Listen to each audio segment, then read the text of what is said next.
Jesus, I love you.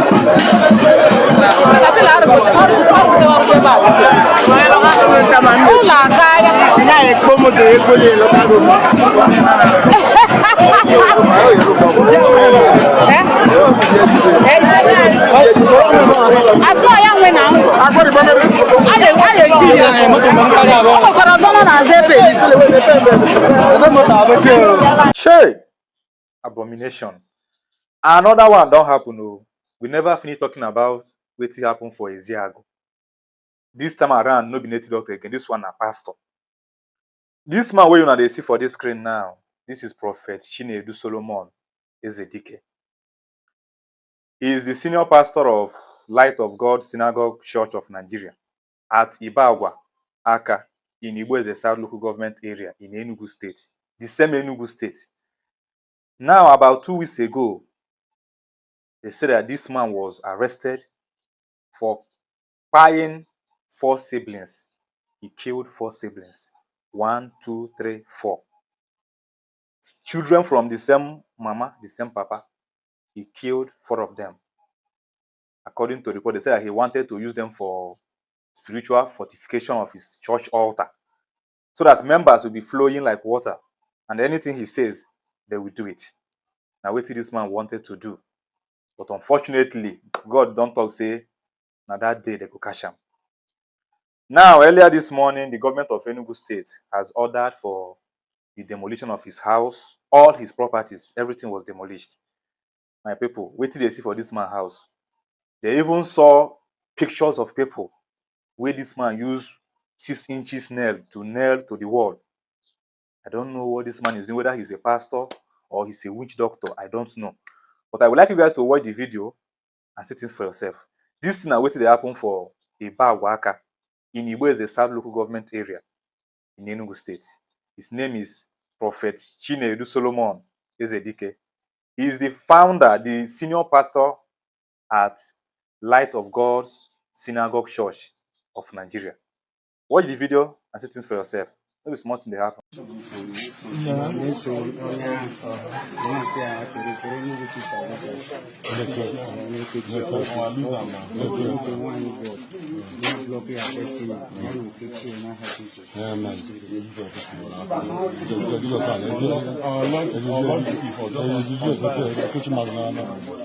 know the type person because they use and they say now Jesus know where it takes time, they use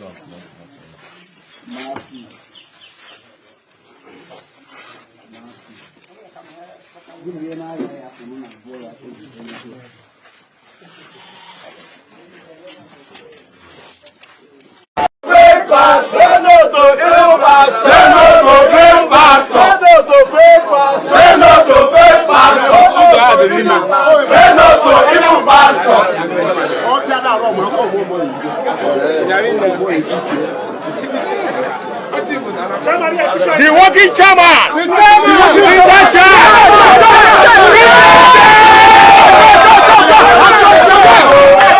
The celebrity chairman! Action chairman!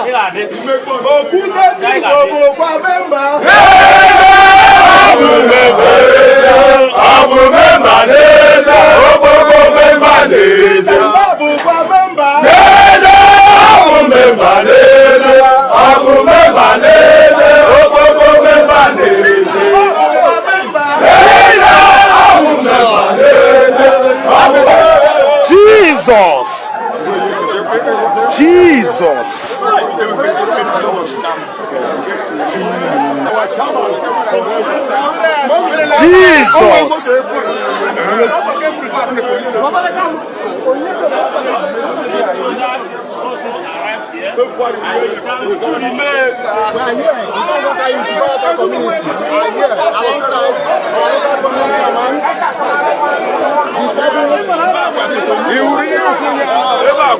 You know the small thing.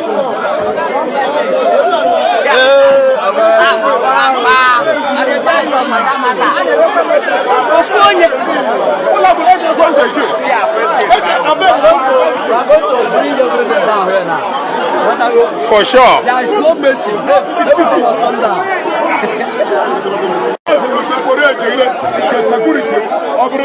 The security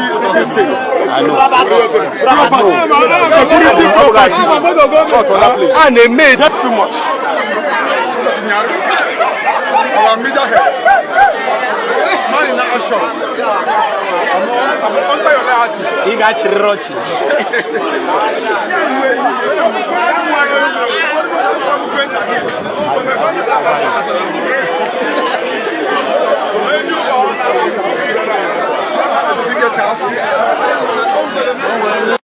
Oh boy, Ibagwa Estate, mother.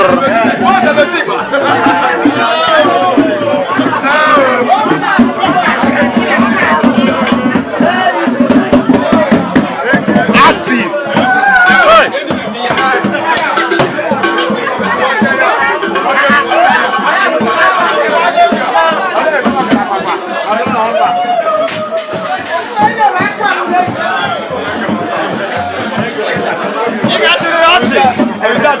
Score. They play the show today. Active. Yeah, my first.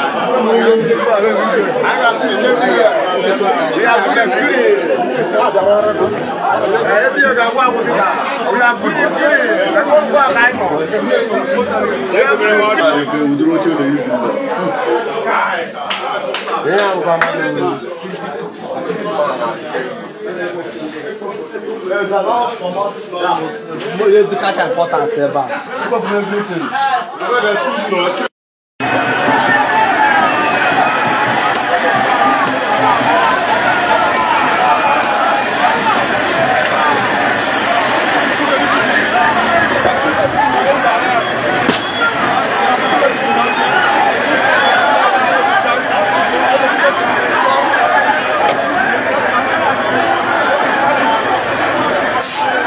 Hey.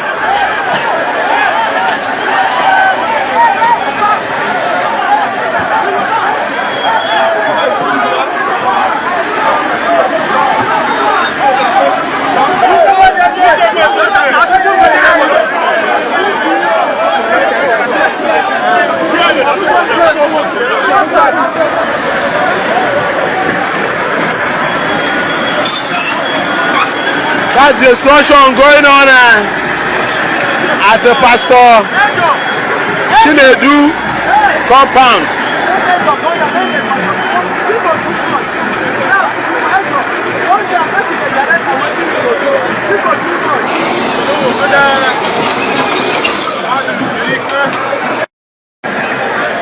Active.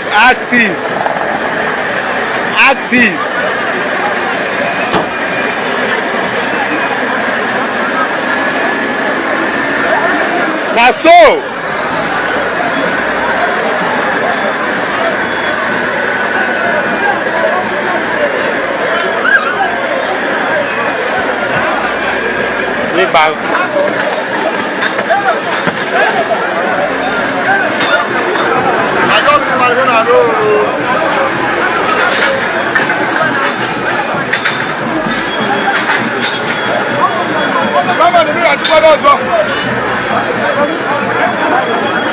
Somebody Abu Governor. After the meeting, man, are you? Naso! Let's go! Keep going, you know.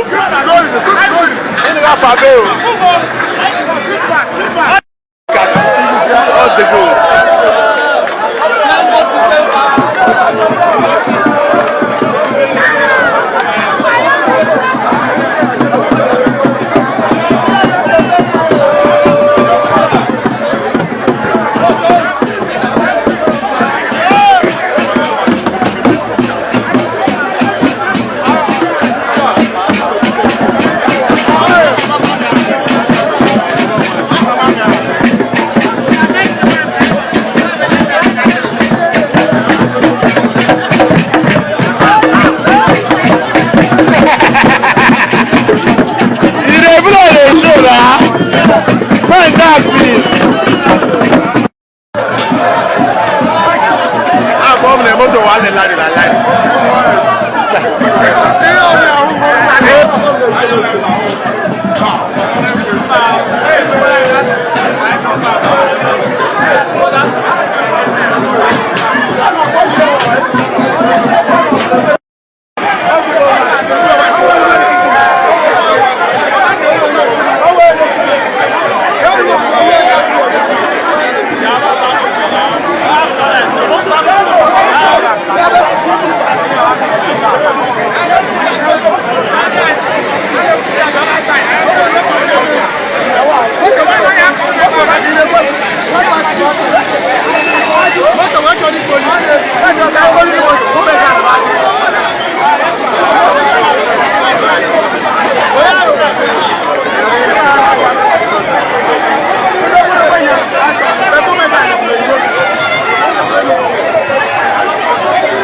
Happening live in Ibagwa Aka, Igbo-Eze local government area, Enugu State in Nigeria.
Oh my God! We play the show. Okay.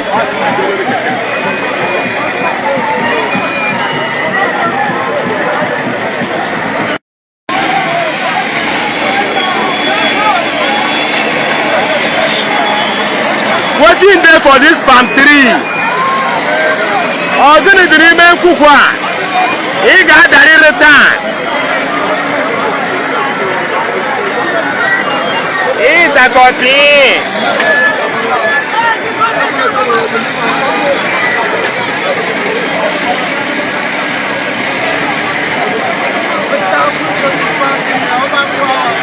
Hey, the cook one, Dick.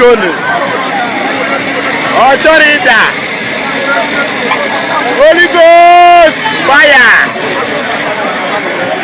Holy Ghost fire! Igada! Hey! Oh, get in here, man! Oh, learn it, man! Who watch you down?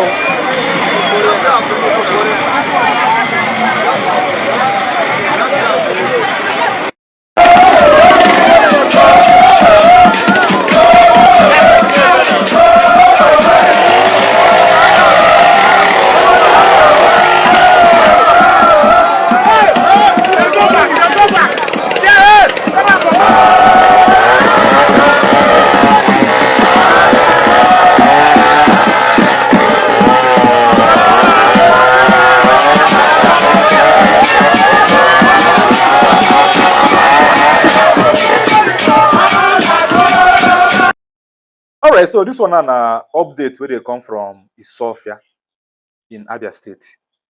This girl where they see here now, somebody, a man, probably a ritualist, advised this girl. The man told this girl to go and bring children for him, be it boy or girl. He said that the man tell and say, make he bring anyone. So first, the person is small picking, make he carry him come. According to her, he said that the man did not promise her any money, that he only told her to go and do that. And she, being a small girl, she mumutiously obeyed. Unfortunately for her, she was caught by the security at the Ohafia. I want you guys to also watch the video and see things for yourself. No be small thing they happen this. And I don't see and say some of all these kidnappers don't they change pattern. All these ritualists. Now they are sending small picking so that when that small picking they work with another small picking, you go think say na siblings they work. You know, go know say na person where they send to go bring children for them. Watch this video and see things for yourself. Thank you. Weda kagale my friend. Weda kagale mong. Weda kagale. Mwaligi wanta kagaga kwa hivi itile na.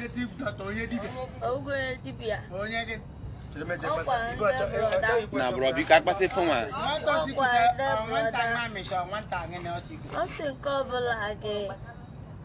Osigin ko bulage. Yeah, iya talo anya ge. Ibi mi ife gi bi meku ife with ndang man. Anele ge go shigunu pari de gole. Unu pari ego le. Where ka my friend?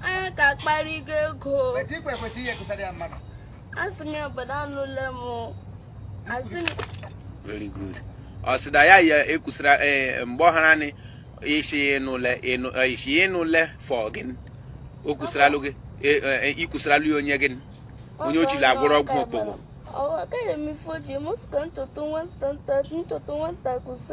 Come on, pal, is it free? Agini mikuru in Kamage Muche Quia. Look at one. If I won't talk to the so we can happen the ground. Shut up. But I forgot I'm going to fire. Oh, one does so low about Leo. But the grandma is so jiffy. You get forget a rolling keg, Yaya Papunke. Mba Pule is no Cotimula, no bad. One tongue, Nagati. Is she the manage? Mommy, I'm not get follow plan. No, make it a bobby got lazy. Okay. Oh, yeah, many about you, only mommy. Oh, yeah, uncle won't come no. Uncle Lende. Uncle that boy. Olive. Jesus, I'm not what I'm a woman before I will. I'm Bagaho. Ibida ya gen kong. Ibida ya bong. Then gave a lobby at Roma yang man tong. But also yeah, Bugu. I'll give it back. Ugu come mamu. But I say baby. Magaba a lot of mambu for the man and the bone. Or be to get this girl, but matter up on her. Or not, you know, they're getting can go see.